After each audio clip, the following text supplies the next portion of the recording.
tất cả các bạn, hôm nay mình sẽ giới thiệu đến các bạn về dòng máy khoan 3 chức năng của Hitachi, máy khoan DH26BC. Bây giờ mình đã vừa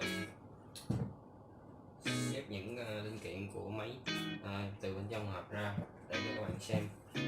Bên trong hộp sẽ có một cuốn sách hướng dẫn sử dụng, một phiếu lưu hành 6 tháng, và tiếp theo đó là một cái đũa khoan và một cái cầm của Hitachi. Theo cuối cùng là máy của chúng ta, thì máy của chúng ta được máy khoan 3 chức năng. Trên đây là chức năng khoan sắt và khoan bê tông và chức năng đục. Khi mà các bạn chuyển chức năng, các bạn bấm nhẹ vào cái nút màu xanh này thì các bạn có thể xoay, và trên thân máy của chúng ta sẽ có các logo của Hitachi, và bên đây là thông số kỹ thuật. Và máy này được xài điện 220V, công suất nó là 830W, tốc độ ngàn vòng là 1000 vòng trên 1100 vòng trên phút, và tần số là 50 đến 60 Hz, và nó có số series và tem cảnh báo trên này. Thì mà mình đã giới thiệu cho các bạn về dòng máy khoan 3 chức năng của Hitachi. Cảm ơn tất cả các bạn đã theo dõi video. Xin chào tất cả các bạn.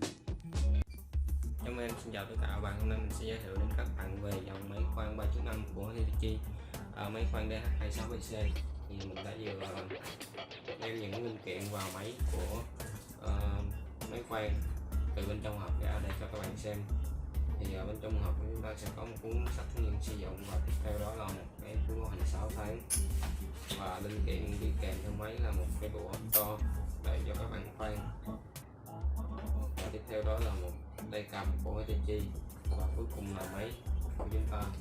Thì trên thân máy nó sẽ có 3 chức năng, một chức năng là khoan sắt và một chức năng là khoan bê tông và chức năng đục. Thì khi các bạn muốn chuyển đổi chức năng thì các bạn chỉ cần bấm nhẹ vào cái nút xanh này, các bạn có thể xoay và nó sẽ đổi chức năng cho các bạn. Thì trên thân máy nó sẽ có khắc logo Hitachi, và bên đây là những một số tem cảnh báo và tem thông số kỹ thuật, model máy và số series, hạn sản xuất.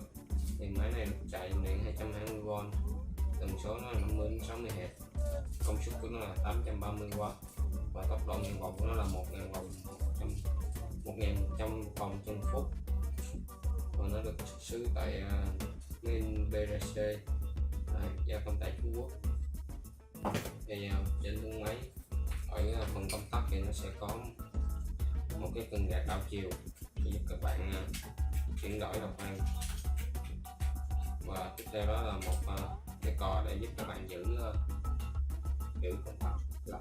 Và thì máy này được xài đầu điện 3 chấu. Thì 3 chấu, xài đầu điện 3 chấu thì nó rất là chắc, nó sẽ không bị lung lay khi mà các bạn đang sử dụng. Thì mình đã vừa giới thiệu cho các bạn về dòng máy khoan 3 chức năng của Hitachi, máy khoan DH26BC. Nếu các bạn muốn đặt hàng, các bạn có thể gọi số hotline 0888 571 179 hoặc 0888 936 279.